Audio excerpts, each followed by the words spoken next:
Hello friends, welcome to the English video of my Meteor 350 drive review on Nick Zeek 1WD channel. Today I'm driving this bike in the Amravati road section of my Nagpur city. I'm going to test this vehicle in the outskirts of the city where I will face a little bit of traffic, and sometimes I'll also face the lonely road so that I can speed it a little bit higher, and then I'll be able to tell you how its stability works in the high speed as well as how its handling works in the city traffic.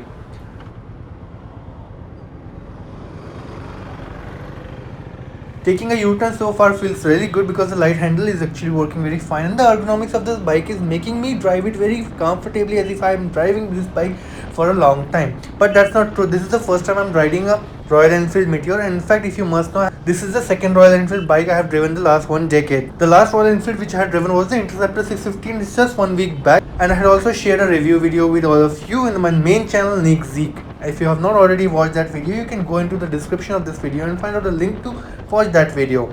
Moving ahead with the Meteor 350, it's actually a replacement to the 350cc Royal Enfield Thunderbird, which is already discontinued from the market. That bike had already impressed a lot of audience, especially the young ones, because that had the feel of the Royal Enfield, while it also looked a little bit modern, and it also had some drive technologies which made it feel better to ride and handle in this city as well as on the highway. Although the cruising features of the Royal Enfield and the sturdiness is basically best in the classic 350, that is what makes that bike a more popular one.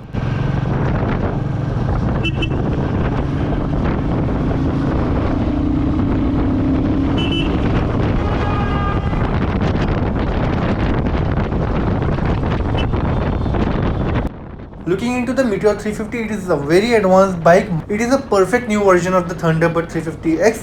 What makes it so special is the new jet platform and the new chassis setup, new suspensions, and also the new engine, which has lesser moving parts inside it and making it a better NVH bike, which is why it is going to be less tiring in the long run. Also, it has been suggested that you can ride a new Royal Enfield Meteor 350 at 100 km/h speed all day if you're riding it on the highway, and it will not give you a lot of vibrations and not a lot of tiredness as well, which is something that I can agree to because I had been driving this bike for a while now, and I can feel that the NVH level are considerably very low, which is why I am loving this bike for sure.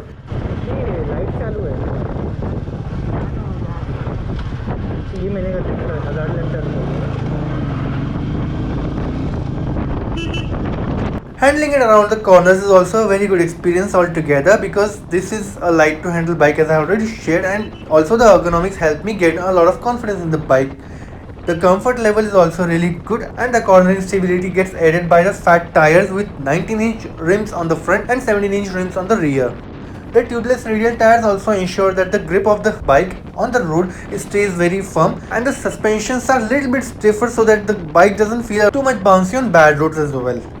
Also, the acceleration response is great. Even if I am riding with a pillion, the bike's acceleration feels quite good, and the reason for that is that the very new refined engine is actually punchy.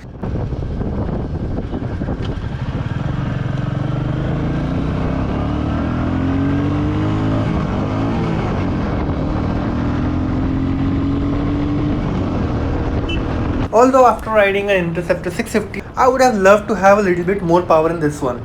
Talking about the ORVMs as well, these ORVMs actually give you a better visibility than the previous version of 350cc Thunderbird bike. Looking at the variants, now this bike comes with a Fireball, which is a base variant. Also there is a Stellar, which is the mid variant, and then there is a Supernova. On the Fireball you don't get the wind visor as well as the backrest for the rear seat passenger, and on the Stellar you get a rear seat backrest but no visor. On the Supernova you get the wind visor as well as the rear backrest, which makes it the most expensive bike. And looking at the cost of all three of them, the on-road cost starts from 2,08,000 for the Meteor Fireball, 2,14,000 for Meteor Stellar, and 2,25,000 for Supernova. So if you are looking for a bike which is perfect for city ride as well as for highway and more of highway cruising and long distance touring, I am sure that the Supernova variant of new Meteor 350 is going to be the perfect choice for you. That's all for now. I hope you like this review video of mine, and if you need a very detailed review of the Royal Enfield 350cc bike which is in Hindi, I have already uploaded that on my main channel, so you can go on the link in the description and watch that video. Thank you for watching, and please remember to subscribe.